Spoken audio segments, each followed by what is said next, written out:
જોઈ રહ્યા છે ગાગડીયો ગુનો. મગર માતાજી તો 5 વાગ્યાના આવી ગયા છે, પણ અત્યારે પથ્થર માથે બેઠા છે. સામેનો પથ્થર છે ત્યાં બેઠા છે. 6, સાડા 6, પોણા 7 જેવો ટાઈમ થઈ જશે એટલે માતાજી આરતીમાં આવી જશે. અને આ જે ગુનો છે એ ગાગડીયો ગુનો ખોડિયાર મંદિર, ગામ સુગાળા, તાલુકો કોડીનાર, જિલ્લો ગીર સોમનાથ. મારું નામ છે મહંત કરશન ભારતી રામ ભારતી ગૌસ્વામી. અમે ઘર પરિવાર સાથે અહીંયા રહીએ છીએ. આ જે ગુનો છે એ પતાળ તોડેલું છે. માં ખોડિયારે આજે વર્ષો પહેલા પતાળ તોડેલું.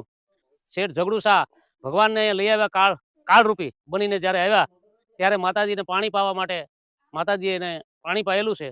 ત્યાંથી જો અહીંયા આવી ગયા છે. 6:30 વાગ્યાનો ટાઈમ થઈ ગયો છે. આજે તારીખ છે 14 અને ઘણા દર્શનાર્થીઓ પણ મગરમાના દર્શન કરે છે અને મગર માતાજી ટાઈમ ઉપર જ આવી ગયા છે. બોલ ખોડિયાર માત કી જય. તો હવે આલ્યા, હા હવે માતાજી આલે છે. ખોડિયાર છે જો. વાહ ભગવતી વાહ.